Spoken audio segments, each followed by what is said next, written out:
Makan bergizi gratis, program prioritas pemerintahan Prabowo Gibran lagi-lagi menuai sorotan masyarakat. Terbaru, kisruh pembayaran terjadi antara Yayasan Mitra Badan Gizi Nasional dan mitra dapurnya di Kalibata, Jakarta Selatan.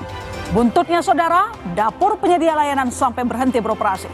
Publik lantas mempertanyakan tata kelola program MBG. Mengapa mitra dapur sampai tutup lantaran tak kunjung dibayar oleh yayasan yang menjadi mitra Badan Gizi Nasional? Polemik pembayaran di Satuan Pelayanan Pemenuhan Gizi SPPG Kalibata, Jakarta Selatan berujung laporan mitra dapur ke Polres Metro Jakarta Selatan. Pemilik dapur melaporkan yayasan atas dugaan penipuan dan penggelapan dana karena tak kunjung dibayar sejak dapur beroperasi Februari 2025 lalu. Pemilik dapur mengaku rugi hingga hampir 1 miliar rupiah selama 2 bulan beroperasi.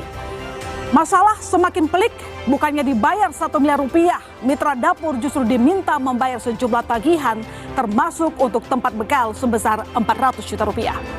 Kepala Badan Gizi Nasional Dadan Hidayana menanggapi kisruh pembayaran MBG di SPPG Kalibata. Sebagai yang mengatakan bahwa masalah tersebut adalah masalah internal dan sama sekali tidak terkait dengan Badan Gizi Nasional.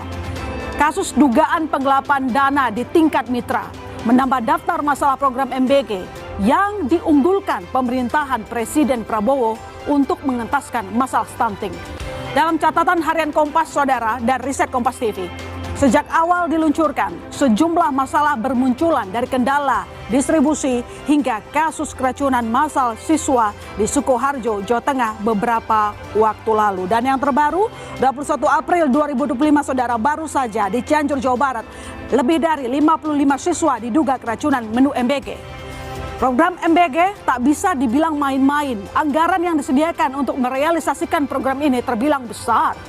Untuk tahun 2025, awalnya MBG dianggarkan dalam APBN sebesar 71 triliun rupiah dengan target 19,47 juta penerima manfaat. Namun, dengan berjalannya waktu, Presiden Prabowo berambisi memperluas jumlah penerima manfaat mencapai 82,9 juta dengan perkiraan anggaran tambahan 100 triliun atau total 171 triliun rupiah. Kepala BGN Dadan menyebut, untuk merealisasikan peningkatan jumlah penerimaan manfaat dibutuhkan dana tambahan sekitar 25 triliun rupiah per bulan yang akan dimulai pada bulan September. Meningkatkan jumlah penerima manfaat MBG tanpa tata kelola yang akuntabel dan bisa dipertanggungjawabkan berpotensi tidak menyelesaikan bahkan menambah karut-marut penyelenggaraan. Faktanya, program MBG jelas-jelas menghadapi sejumlah masalah dalam pelaksanaannya di lapangan, terutama menyangkut seleksi mitra dan sistem kemitraan. Saudara, inilah Bisnis Talk, karut-marut dapur makan bergizi gratis bersama saya, Magister Tarigan. Lagi-lagi, program makan bergizi gratis disorot. Salah satu dapur penyedia layanan makan bergizi gratis di Kalibata, Jakarta Selatan sempat berhenti beroperasi. Buntut kisruh pembayaran dengan pihak yayasan yang menjadi mitra Badan Gizi Nasional. Pemilik dapur penyedia layanan MBG, Ira Mesra Destiawati, mengaku rugi sekitar 1 miliar rupiah akibat tunggakan catering selama 2 bulan yang tak kunjung dibayarkan pihak yayasan. Padahal, selama 2 bulan operasional, dapurnya telah menyediakan lebih dari 65.000 porsi MBG untuk siswa dari PAUD hingga SD di kawasan Kalibata. Apa yang menjadi persyaratan MBG? Gak mungkin saya mitra dapur nggak memperjualkan uang saya gitu. Masalah ini sudah clear. Yang pertama ini perlu saya luruskan. Pihak BGN ini telah menjalankan semua kewajiban, sudah mentransfer 2 tahap kepada pihak yayasan. Tapi pihak yayasanlah yang tidak membayarkan sama sekali. Menanggapi kisruh pembayaran catering program MBG di Kalibata, Kepala Badan Gizi Nasional Dadan Hidayana menyebut hal itu persoalan internal antara yayasan yang jadi Satuan Pelayanan Pemenuhan Gizi atau SPPG dan dapur penyedia layanan. Nah sekarang pada titik pun demikian, kami kan pilih yayasan, tidak mau ambil risiko dengan perorangan atau dengan kelompok masyarakat. Maka yayasan yang didaftarkan ke kami harus clear. dia fasilitasnya milik sendiri atau bermitra dengan orang. Jadi apapun yang terjadi di Kalibata itu murni urusan internal, tidak ada hubungannya dengan Badan Gizi.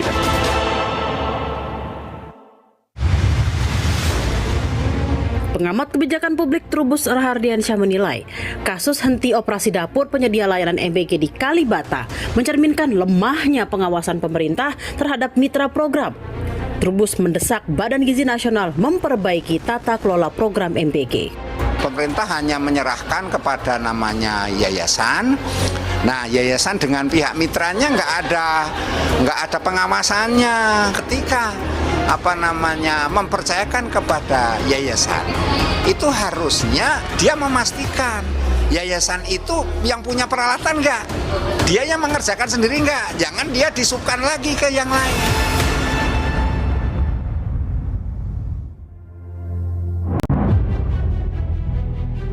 Kisruh pembayaran catering MBG yang melibatkan dapur penyedia layanan dan yayasan yang menjadi mitra BGN di Kalibata belum tuntas. Selain telah melaporkan dugaan penggelapan dana ke polisi, pemilik dapur juga tengah menyiapkan gugatan perdata terhadap pihak yayasan. Usai polemik pembayaran program MBG di Kalibata, Kepala BGN Dadan Hindayana mengaku telah mengevaluasi penyelenggaraan MBG dan menggandeng BPKP dan aparatur pengawasan lain untuk mengaudit penggunaan anggarannya.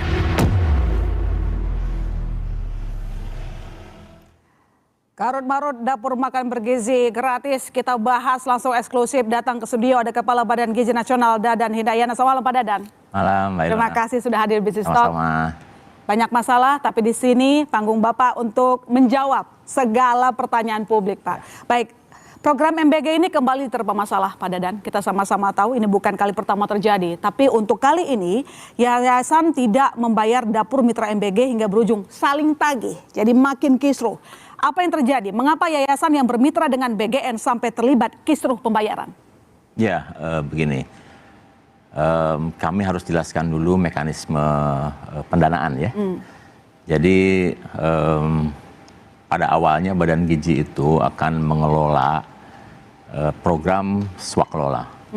Tapi karena pegawai Badan Gizi terutama yang Kepala Satuan Pelayanan Pemenuhan Gizi di daerah itu masih belum PNS, jadi tidak dimungkinkan untuk mengelola uang negara. Nah, kemudian Kementerian Keuangan mengeluarkan satu alternatif yang menurut saya ini sangat baik ya, yaitu dengan pola bantuan pemerintah. Nah, pola bantuan pemerintah ini boleh dikirimkan ke perorangan, ke kelompok masyarakat, dan yayasan. Nah, Badan Gizi tidak mau mengambil risiko dengan perorangan dan juga tidak mau mengambil risiko dengan kelompok masyarakat karena ini untuk verifikasinya berat. Dan dari 3 pilihan itu, pilihan yayasan untuk pencairan pendanaan ini adalah pilihan terbaik menurut kami karena dia berbadan hukum. Nah, gitu. Jadi sebetulnya yayasan ini adalah digunakan ketika memang uang itu harus dicairkan kepada pihak mitra. Nah, kemudian kami membuka pendaftaran melalui mitra.bgn.go.id dan di situ kami tahap awal memang tidak memverifikasi apakah yayasan itu bermitra dengan penyedia bangunan atau dan sebagainya karena asumsinya itu satu kesatuan. Nah, kemudian timbul masalah di Kalibata. Karena sebetulnya kami kan sudah menyelesaikan seluruh kewajiban kami dan itu kemudian dikirimkan ke yayasan dan kemudian rupanya di antara yayasan dengan penyedia fasilitas memiliki perjanjian tersendiri. Jadi ketika timbul masalah sebetulnya itu bukan urusan Badan Gizi karena kewajiban Badan Gizi sudah selesai, tapi kami toh tetap mediasi juga dan kemudian kami melihat bahwa ini harus diselesaikan antara 2 orang dewasa.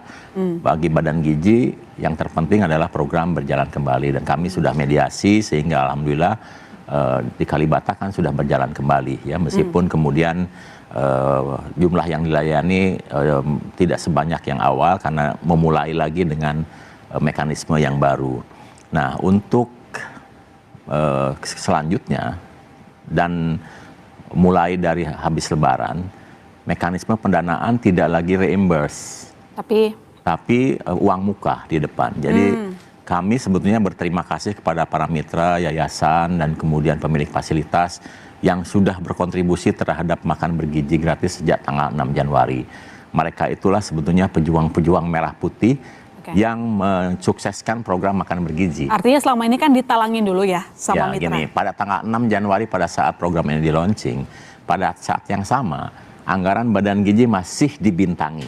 Jadi belum bisa digunakan. Kemudian akhirnya banyak mitra yang kemudian terlibat dalam program makan bergizi di 26 provinsi menyelenggarakan makan bergizi dan kemudian menggunakan dana mereka dan 10 hari kemudian kami bayar. Nah, itu terus terjadi sampai Lebaran. Nah, pada saat Lebaran itu kami stop dulu. Jadi kebetulan libur. Jadi pada saat masuk sekolah, Badan Gizi tidak serta-merta menyelenggarakan program pada tanggal masuk sekolah tersebut. Kenapa? Karena kami ingin melunasi seluruh tagihan yang terjadi dari bulan Januari sampai April. Oke, baik. Nah, kemudian sudah di stop. Nah, sekarang seluruh SPPG yang jalan itu boleh jalan kalau uang muka sudah masuk di depan. Kalau uang muka, oke. Nanti saya follow up ke soal uang muka Pak Dadan. Tapi sebelum kita berangkat ke sana, terkait dengan tadi masalah Kalibata ini, yang jadi perhatian publik juga adalah ketika Pak Dadan mengatakan itu urusan internal mereka. Nah, ini menimbulkan justru semakin gaduh, Pak. Kenapa tampaknya kok BGN lepas tangan begitu saja, tidak tanggung jawab? Kalau lepas tangan saya tidak angkat panggil mereka. Pada saat muncul di publik saya langsung panggil mereka. Itu artinya kita ikut terlibat menyelesaikan masalah sehingga sehari berikutnya satuan pelayanan kan sudah buka kembali. Kalau kami lepas tangan itu kami tidak panggil mereka, kami mediasi mereka. Tapi masalah di antara mereka harus mereka selesaikan. Oke, kalau ini kan sudah jelas nih. Tadi Pak Dadan mengatakan bahwa uangnya kan sudah di. Jadi home electric saver ini adalah alat sejenis kapasitor bank yang fungsinya adalah untuk kucurkan oleh BGN, tanggung jawab sudah diberikan. Maksudnya harusnya tidak ada masalah. Tapi di tengah jalan ternyata yayasan diduga tidak membayar kewajibannya kepada mitra hingga saling tagih. Apakah setelah ini akan ada evaluasi terkait kerjasama dengan yayasan itu ataupun dengan mitra? Ya, kami memang setiap saat melakukan evaluasi. Dan sekarang kami lanjut dengan fasilitas yang ada sambil kemudian melakukan evaluasi terhadap mitra dan juga yayasan. Dan nanti kami sampaikan kalau sudah selesai. Termasuk dikat kerjasamanya nggak Pak? Ya bukan dikat lah, kan mereka ini kan semua pejuang merah putih, tapi mungkin kami akan lakukan pembinaan. Tapi kan udah ada indikasi bikin kisruh soldana. Mungkin nanti akan dijelaskan oleh yang bersangkutan karena kami mendengarkan alasan kenapa juga tidak dibayar. Karena mereka berdua itu memiliki perjanjian khusus, ya kan, dan ada hal-hal yang ranah mereka harus menjelaskan. Tapi kami memahami alasan kenapa belum dibayarkan dan juga kenapa ditagih, bahkan nagih yang lain gitu. Jadi kalau dipertegas menurut Pak Dadan ini murni masalah internal, tidak ada kaitannya dengan BGN. Jelas kalau kami sudah melakukan kewajiban ya dan kami sudah selesaikan, bahkan uang muka sudah diberikan untuk jalan program 10 hari berikutnya, itu artinya Badan Gizi sudah melakukan hal yang seharusnya dilakukan. Dan Satuan Pelayanan Pemenuhan Gizi di Kalibata kan sekarang jalan kembali, bahkan kepala satuan pelayanannya baru lapor bahwa segala sesuatunya berjalan dengan baik. Dan akan ada liputan dari Kompas ke sana besok ke SPPG. Saya bilang silakan untuk menunjukkan bahwa di sana sekarang sudah jalan normal kembali. Tapi ngomong-ngomong soal tadi bahwa ini adalah masalah internal. Masalahnya sebelum adanya persoalan ini, yang milih mitra yayasan kan BGN. Ya. Apakah dari awal nggak lihat dulu, diuji dulu gitu loh Pak, ini nanti bermasalah atau tidak misalnya gitu? Ya gini, ini kan program baru. Ya. Kami melakukan pendaftaran juga melalui website. Begitu melihat fasilitasnya bagus, kemudian sanggup menalangi sendiri dan jalan, itu artinya sesuatu yang sudah ditunjukkan niat baik dari mereka. Artinya kita memang masih coba-coba soal program ya, evaluasi akan terjadi ketika program ini berjalan dan nanti mulai bulan Juni-Juli kelihatannya kita akan sampai pada milestone pertama di mana melayani 6 juta akan tercapai dan kami akan stop, tidak akan nambah lagi sampai akhir Juli. Nah, periode itulah yang akan kami gunakan untuk evaluasi secara menyeluruh. Pak Dadan, terkait dengan kasus-kasus yang berkembang di lapangan, apakah ini juga dilaporkan kepada Presiden Prabowo? semua yang berkembang di lapangan, sekecil apapun Pak Presiden pasti mengetahuinya. Soal Kalibata respon Presiden apa? Ya itu masalah internal yang Badan Gizi harus selesaikan. Tapi terkait sejumlah masalah yang selama ini menghiasi program MBG, Pak, ada siswa keracunan misalnya, itu kan ada ketidakhati-hatian di klinis, di Cianjur hari ini juga ada. Begini, kami sekarang sudah jalan 1079, ya. Yang tidak keracunan kan 1078. Kenapa yang tidak diberitakan yang 1078, ya kan? Dan kami bukan mentolerir terjadi keracunan, tapi perlu kami jelaskan bahwa dalam pilot project dulu itu di Sukabumi, kami sampai bisa mendapatkan rasa yang pas, tekstur yang bagus dan diterima oleh semua pihak butuh 3 bulan. Jadi ketika tanggal 6 Januari ini launching dan kemudian serempak di 26 provinsi, saat itulah sebenarnya fase yang paling stres buat saya. Karena kenapa? Karena mereka tidak pernah melakukan uji coba sama seperti di Sukabumi. Tapi alhamdulillah lancar dan sekarang sudah berjalan di 38 provinsi, di 1079 satuan pelayanan pemenuhan gizi, di 38 provinsi melayani minimal 3 juta hari ini. Dan memang ada kasus keracunan yang kami sesalkan terjadi. Dan menurut saya ini perlu peningkatan kualitas pelayanan dan kami sudah punya program untuk mengatasi tersebut, di mana nanti Sabtu Minggu mereka off melayani, kami akan melakukan pelatihan secara masif terkait dengan seluruh orang atau pihak yang terlibat di satuan pelayanan. Dari 1079 yang beroperasi, memang kata Pak Dadan bahwa lebih banyak yang sukses. Tapi kan kita tidak bisa menutup mata, ada juga yang tidak baik kinerjanya begitu. Apa nasib mitra tersebut nantinya? Langsung di stop kerjasamanya, cari yang baru aja atau gimana, Pak? Begini, kami harus jelaskan.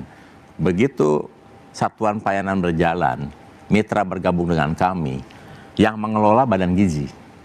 Karena sebetulnya yang mengelola program itu adalah Kepala Satuan Pelayanan Pemenuhan Gizi, dibantu oleh ahli gizi, dibantu oleh akuntan. Nah kemudian mitra menyiapkan 47 atau 40 orang lainnya yang membantu Kepala Satuan tersebut. Jadi yang merunning program itu sebetulnya kan Badan Gizi.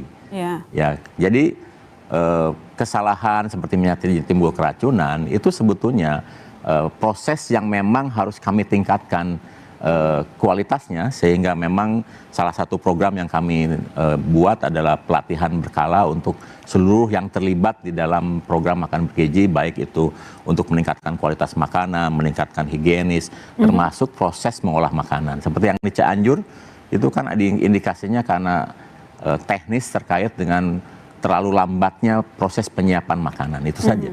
Dan itu harus dievaluasi kan, karena kan kasihan ini anak-anak yang makan kalau untuk urusan mau bergizi malah ini, sebaliknya. bukan kesalahan mitra, karena sebetulnya yang mengelola adalah pegawai kami di daerah. Ekosistemnya yang harus dibenerin ya Pak, diakuin itu. Baik, nanti kita lanjutkan lagi Pak Dadan. Saudara, tak cuma kisruh tunggakan pembayar mitra MBG, sebelumnya juga sudah ada sejumlah masalah yang menuai kritik publik atas pelaksanaan MBG. Business Talk segera kembali.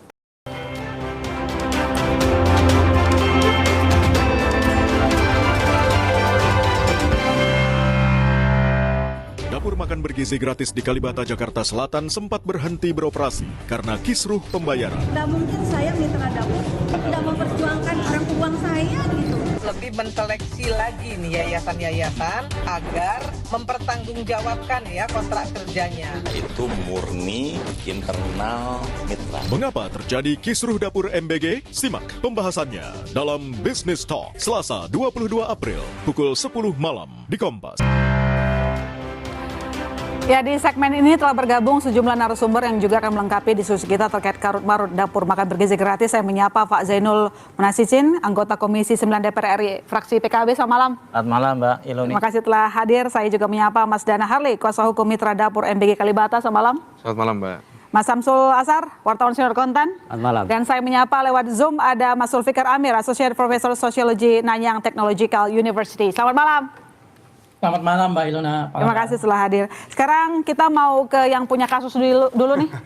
Mas Dana, tadi disampaikan oleh Pak Dadan bahwa sebenarnya uangnya sudah dibayar. Jadi ini kasusnya murni antara mitra dengan yayasan. Tanggapan Anda? Ya, jadi terima kasih Pak Dadan, terutama saya sampaikan kemarin sudah memediasi kami, namun ini saya perlu laporan sedikit ke Pak Dadan. Jadi sampai hari ini, sampai detik ini, memang dapur SPPG itu sudah berjalan. Kita syukuri itu. Kita sudah bisa memberi makan lagi kepada anak-anak yang membutuhkan. Nah, namun Pak, sampai saat ini dapur kami masih menggunakan dana pribadi. Jadi memang betul BGN sudah memberikan dana bantuan untuk 10 hari ke depan. Namun kenyataannya masih ada di yayasan dan masih belum sampai kepada mitra dapur. Yayasan sendiri mengakui kan kalau mereka menahan uang itu? Ya, yayasan jadi dari 2 tahap itu sudah di yayasan dan sampai saat ini belum dibayarkan. Dan dana bantuan pun yang dari BGN, infonya sudah diberikan ke yayasan pun sampai saat ini juga belum diberikan kepada mitra dapur. Oke, Pak Dadan, gimana? Akan ada teguran ke yayasan untuk Ya, nanti bayar kami akan kewajiban? panggil yayasan yang bersangkutan. Dan kemudian kami kan selalu membuat mekanisme per 10 hari pengajuan. Jadi nanti 10 hari kemudian kita lihat apakah kita akan menggunakan yayasan yang sama atau yayasan yang berafiliasi dengan pemilik fasilitas. Tapi yang jelas kami memiliki mekanisme di mana kita bisa mengevaluasi per 10 hari. Jadi pergantian yayasan sangat dimungkinkan per 10 hari. Pergantian yayasan. Nah, tapi kan sudah sempat dimediasi itu, Pak. Ya. Kalau jawaban yayasan ke Pak Dadan apa? Kenapa uangnya belum dibayar ke mitra? Ya, ada salah satu perjanjian yang mereka sudah ada sebelumnya. Kemudian yang kedua, mereka meminta semua bukti pengeluaran, tapi katanya belum dikasih. Jadi itulah alasan mereka. Tapi lebih lanjut nanti akan kami panggil kembali yayasan yang bersangkutan untuk tindak lanjut. Apakah untuk di Kalibata ini kita akan terjadi pergantian yayasan atau melanjutkan dengan yayasan yang sama. Karena kebetulan kami kan seperti yang sudah jelaskan memiliki mekanisme yang memungkinkan pergantian yayasan dalam waktu 10 hari.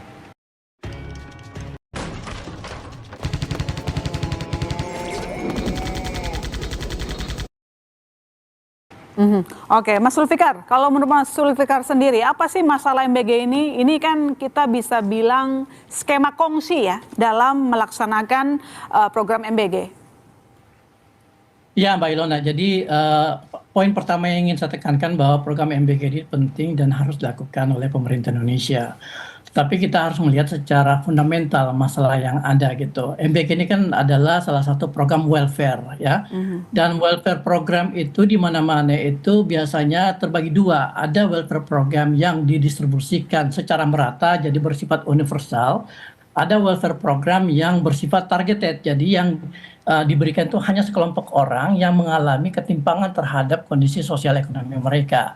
Nah, untuk yang universal biasanya itu mencakup masalah misalnya layanan kesehatan atau layanan pendidikan karena kebutuhannya sama. Tetapi untuk kondisi-kondisi sosial di mana terjadi ketimpangan, disitulah mestinya welfare program itu diberikan tetapi pada kelompok-kelompok yang memang perlu dibantu gitu. Nah, kalau kita lihat sejarah dari MBG seperti ini sebenarnya kan udah dilakukan oleh banyak negara, khususnya sejak tahun 90. Dan salah satu yang paling tua itu adalah di Amerika Serikat sejak tahun 1946. Tetapi di Amerika Serikat yang diorganisir oleh pemerintah federal sebenarnya dia tidak bersifat universal. Jadi yang diberikan itu hanya daerah-daerah tertentu, lalu kemudian dan siswanya pun juga dibagi 3. Mereka yang mendapat full subsidi, mereka yang mendapat partial subsidi, dan mereka yang harus membayar penuh. Dan Indonesia lebih baik begitu sistemnya atau gimana menurut Anda? Nah, di Indonesia ini MBG ini dilakukan secara universal. Masalahnya adalah biasanya program sejenis ini diberikan secara universal hanya di negara-negara yang memiliki sistem welfare state yang penuh seperti di Swedia. Jadi menurut saya apa yang dilakukan pemerintah dengan MBG ini itu adalah program yang bersifat oversize dan overscale. Sehingga akhirnya pemerintah harus mengeluarkan begitu banyak biaya. Padahal kalau kita lihat ya perbandingan biaya MBG di negara lain itu cuma 0,2% dari APBN mereka, sementara di kita itu hampir 5%. Jadi oversize dan overscale gitu. Dan akhirnya kita harus mengeluarkan biaya tambahan untuk membangun infrastruktur baru, padahal di tempat-tempat lain, di negara-negara lain, sekolah-sekolah yang dilibatkan untuk memberikan program kesejahteraan seperti ini. Oke, gitu, baik. Mbak. Pak Dadan, gimana kira-kira dengan adanya sejumlah masalah ditemukan? Perlukah kita mengerem sebentar, melakukan evaluasi tata kelola? Jadi sifatnya mungkin ada pertimbangan, oke MBG jangan universal dulu lah, tapi tepat sasaran aja. Ya gini, Pak Presiden selalu mengatakan bahwa MPG ini langkah strategik. Saya harus perlu jelaskan bahwa Indonesia ini secara demografi masih bertambah 6 orang per menit. 3 juta per tahun dan masih akan bertambah 324 juta populasi Indonesia di tahun 2045. Dan kalau kita melihat dari mana sumber pertambahan penduduk ini, Mbak Ilona tahu nggak dari mana? Dari mana, Pak? Dari mereka keluarga yang berpendidikan SMP 9 tahun dengan anak rata-rata lebih dari 2. Jadi ada anggota rumah tangga kelas miskin itu 4,78. Oke. Ya, jadi kalau ada satu ibu satu bapak, maka anaknya rata-rata 2,78. Jadi kalau ada 100 keluarga miskin, maka 78 keluarga anaknya 3, sementara 22 keluarga anaknya 2. Sementara kalau kita lihat anggota keluarga kelas atas, itu anggota keluarganya hanya 2,784. Itu artinya apa? Kalau ada satu ibu satu bapak, anaknya rata-rata 0,84 anak. Jadi pertambahan penduduk Indonesia ini bersumber dari keluarga yang rata-rata pendidikannya 9 tahun. Dan itu anaknya kalau digabungkan antara miskin dan rentan miskin, anggota keluarganya 4,5. Jadi kalau ada 100 keluarga miskin dan rentan miskin, itu 50 keluarga anaknya 3, 50 keluarga anaknya 2. Dan kami lihat di lapangan 60% dari mereka tidak pernah melihat menu dengan gizi seimbang. Jadi kalau makan itu ada nasi, ada balabada, ada kerupuk, kecap. Nah, yang kami sajikan kan gizi seimbang. Dan 60% dari mereka itu tidak pernah minum susu. Bukan karena tidak tahu susu itu bermanfaat, tetapi tidak mampu beli susu. Nah, mereka yang sekarang ada dalam kandungan, mereka yang sekarang ada di TK, mereka sekarang yang ada di SMP, di SMA, 20 tahun kemudian itu akan menjadi tenaga kerja produktif. Dan kalau kita tidak intervensi secara menyeluruh, nanti kita akan mengalami bonus demografi dengan SDM dan kualitas rendah. Oleh sebab itu, program ini menyeluruh kepada seluruh anak Indonesia karena 60% mereka tidak mendapatkan itu. Pak Dadan, itu concern kita sepakat bahwa itu harus dibenahi. Tapi masalah gini, tadi kan Pak Dadan juga mengatakan bahwa nanti akan ada bayar di depan. Sementara uangnya kita terbatas, Pak. Cekak kantong negara. Ya, jadi bagaimana kita tahun 2025 ini kita sudah dianggarkan 71 triliun. 71, uangnya tapi kemarin sudah ada. Bapak kan bilang akan tambahan mulai kemudian September Pak jadi 100. Presiden juga sudah menyiapkan 100 triliun lagi. Jadi kemudian uang sudah ada kan. Jadi kita yang penting sekarang adalah bertugas bagaimana agar 82,9 juta itu menerima manfaat di akhir tahun. Seperti itu. Dan udah pasti ada duitnya? Pak Presiden sudah menjamin itu ada. Dan 71 menurut anggota DPR sudah disetujui DPR kan sudah ada. Tinggal nambah 100 lagi. Yang tugas kami di Badan Gizi adalah bagaimana keinginan Presiden itu dapat dipenuhi di akhir tahun. Dan kami sedang mendidik SDM-nya. Kunci sukses program ini ada 3, 1 anggaran, 2 SDM, 3 infrastruktur. Anggaran sudah dijamin oleh Pak Presiden, SDM sedang kami didik tambahan 30.000 dan baru akan selesai di bulan Juli. Kemudian infrastruktur kita kerjasama dengan seluruh mitra.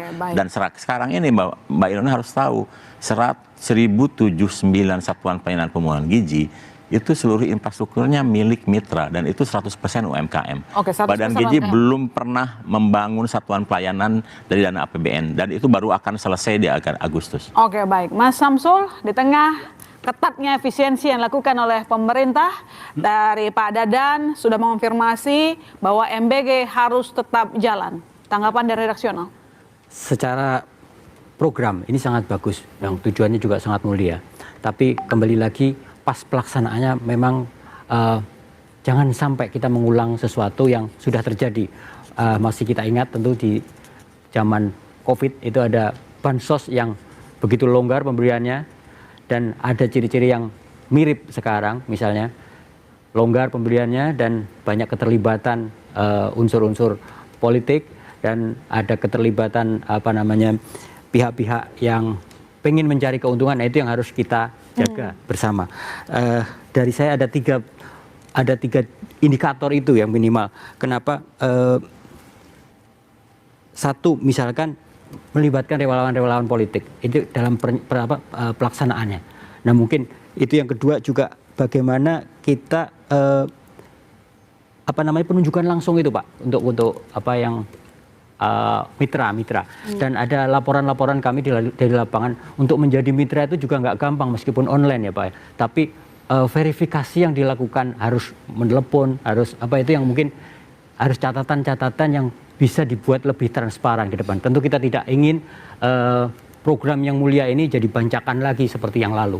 Itu catatan-catatan kami yang mungkin tujuan dengan dana yang sudah siap 171 triliun itu bisa mencapai tujuan yang dicita-citakan Presiden, yaitu bagaimana menyejahterakan anak-anak kita, mengangkat gizi-gizinya. Program mulia jangan sampai disusupi kepentingan-kepentingan yang menguntungkan sejumlah pihak saja, segelintir orang saja. Begitu ya Pak Dadan ya? Bagaimana?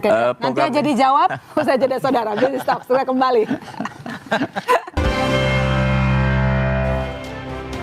Ya, kita lanjutkan diskusi kita Pak Dadan untuk menyambung pertanyaan saya tadi dan juga pernyataan dari Mas Syamsul bahwa jangan sampai program mulia justru disusupi kepentingan segelintir orang saja, pemilihan vendornya, pemilihan mitra ataupun yayasannya. Bagaimana dari bagian sendiri memastikan bahwa semua kredibilitasnya terbukti? Pertama saya ingin garis bawahi tadi terkait dengan penggunaan uang ya. Badan Gizi Nasional sekarang sudah mengeluarkan atau menerapkan penggunaan rekening bersama yang disebut dengan virtual account.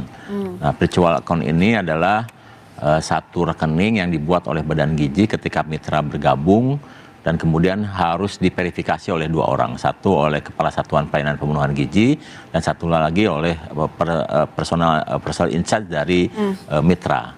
Dan penggunaan bahan baku dan kemudian biaya operasional itu at cost yang dilakukan bersama.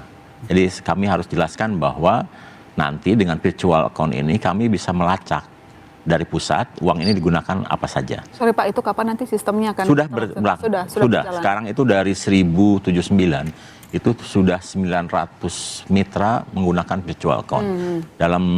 Dalam hari 2 hari ini kami bereskan sisanya sehingga tidak ada lagi rekening yayasan yang digunakan tetapi menggunakan virtual account itu untuk akuntabilitas. Nah, kemudian terkait dengan mitra, satu-satunya barangkali yang sekarang mendaftar lewat website itu adalah mitra.bgn.go.id untuk menunjukkan semua berhak, semua memiliki akses yang sama dan kita tidak melihat latar belakang mereka karena program ini adalah program pemerintah, program untuk semua pihak termasuk penerima manfaat adalah seluruh warga negara Indonesia. Oke, baik. Saya ke Pak Zainul.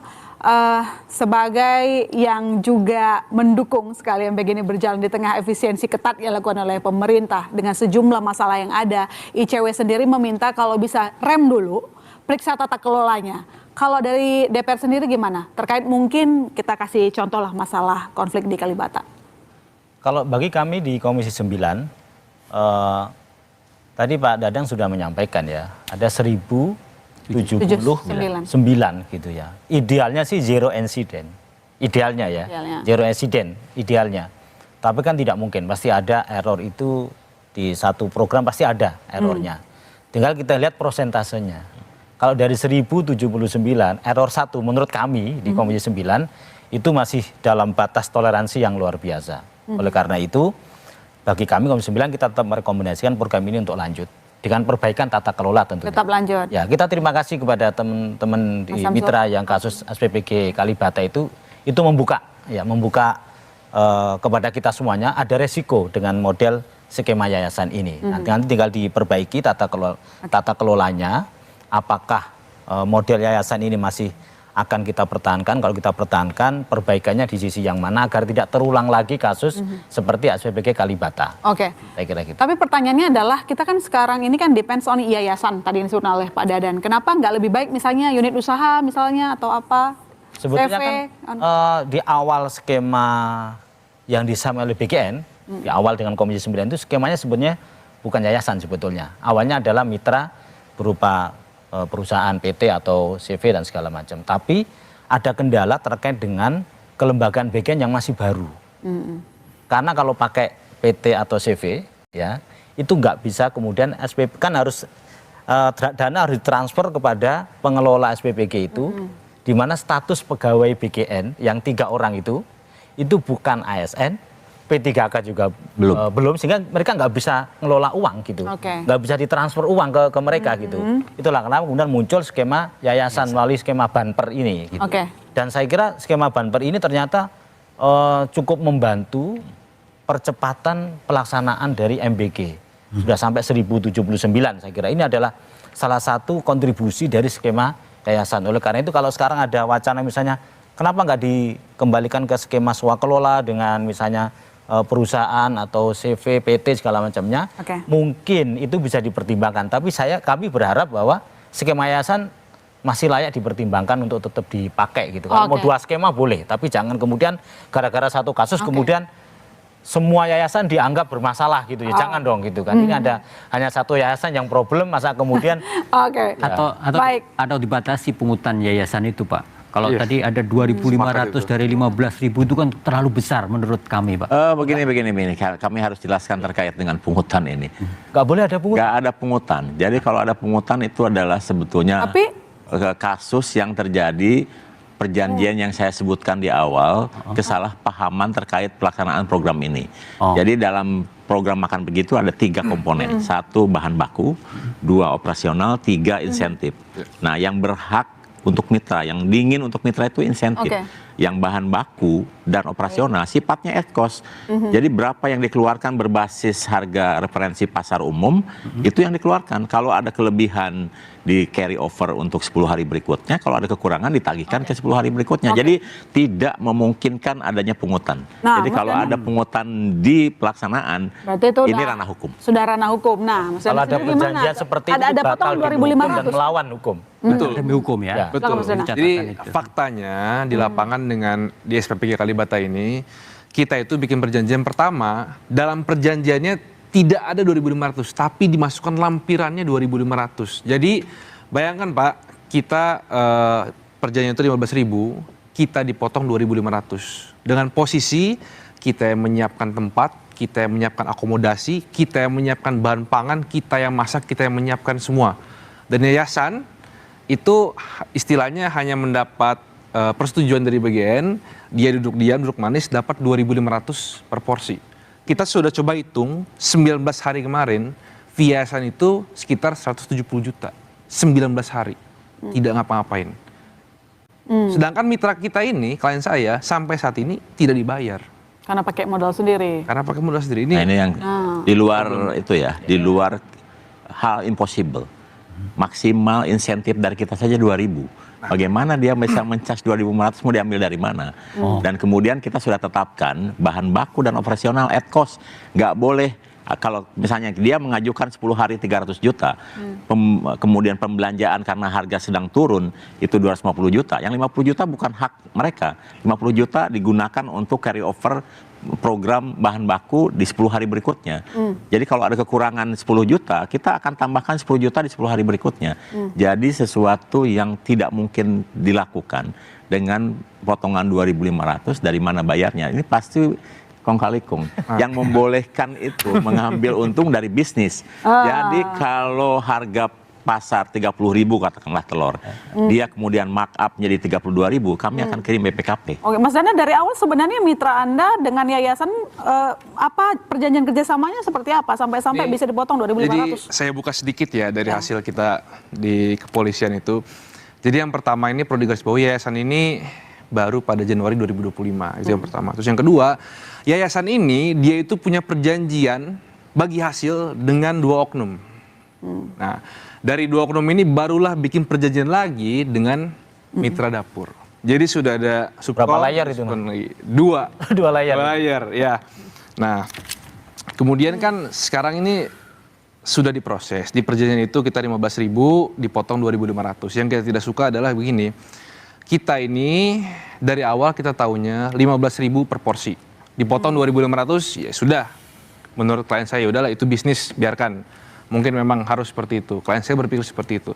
Di tengah perjalanan, kita baru dapat informasi, ternyata untuk TK sampai SD kelas 3 itu infonya 12.500. Kemudian SD kelas 4 sampai SMP SMA itu 15.000. Dan ironisnya, sudah menjadi 13.000, kita masih dipotong 2.500. Bayangkan jadi mitra dapur Kalibata ini 10.500 diminta untuk masak, diminta untuk sediakan tempat, diminta untuk sediakan akomodasi untuk antar makanan itu.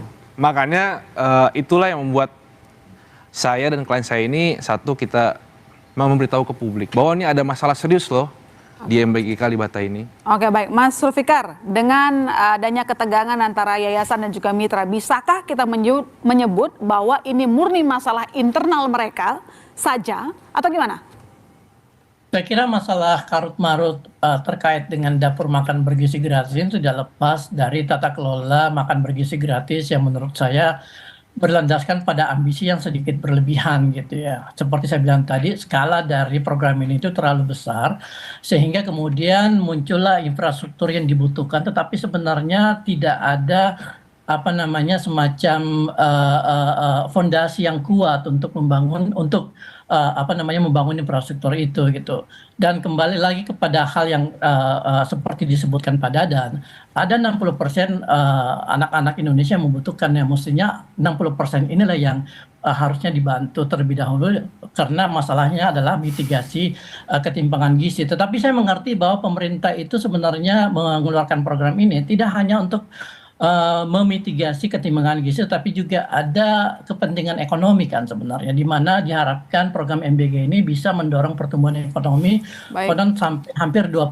Tetapi di sini sebenarnya yang menjadi pertanyaan besar, sejauh mana program welfare seperti ini itu bisa dijadikan sebagai instrumen untuk mendorong pertumbuhan ekonomi, padahal kita tahu bahwa program welfare ini di mana-mana di seluruh dunia itu tidak diharapkan untuk mendorong pertumbuhan ekonomi, tapi lebih pada untuk memitigasi ketimpangan-ketimpangan yang terjadi di masyarakat. Jadi di situ saya lihat semacam paradoks dari program ini yang kemudian akhirnya memunculkan karut-marut yang tidak perlu sebenarnya terjadi.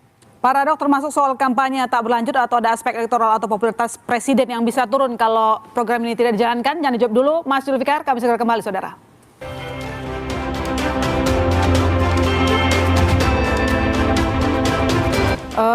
Pak Dadan, target dari penerima manfaat makanan bergizi gratis dimulai September nanti juga semakin besar jumlahnya, besar, ya? 82 juta. Jadi gini, lebih, kita targetkan sampai bulan akhir Juli ini target penerima 6 juta.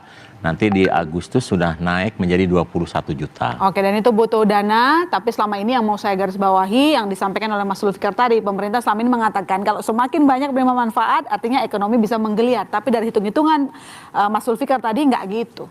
Masuk.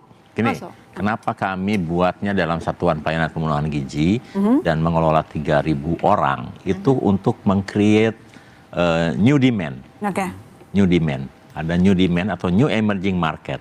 Bayangkan untuk melayani 3.000 orang setiap hari itu dibutuhkan 200 kg beras, 3.000 telur, 350 kg ayam, 300 kg sayur, 350 kg buah, dan 450 liter susu. Ini adalah aspek ekonomi yang luar biasa. Ya, bayangkan di setiap satuan pelayanan ini untuk melayani 3.000, begitu ada SPPG baru, dibutuhkan 15 supplier baru ya untuk memasok bahan baku ini. Dan setiap satuan pelayanan pemenuhan gizi setiap tahun akan menerima antara 8 sampai 10 miliar, di mana 85%-nya digunakan untuk membeli bahan baku itu. Bahan bakunya apa? Dari produk-produk pertanian yang kalau bisa pasokannya lokal. Nah, kemudian 10,5% digunakan untuk membayar ibu-ibu yang usianya 35, 40, 45 yang tidak mungkin bekerja di tempat lain, yang selama ini tidak punya pendapatan, tiba-tiba punya pendapatan 2 juta minimal setiap bulan. Ini kan sebetulnya aspek ekonomi yang berkembang. Saya contohkan ya, Jawa Barat itu akan menerima atau akan ada SPPG kurang lebih 5.000 satuan pelayanan pemenuhan gizi karena siswanya paling besar di Indonesia. Uang yang akan masuk dari Badan Gizi ke Jawa Barat kalau sudah berlangsung untuk 82,9 juta itu kurang lebih 50 triliun. Sementara anggaran APBD Jawa Barat sendiri baru 31 triliun. Ini adalah dorongan ekonomi yang akan berkembang.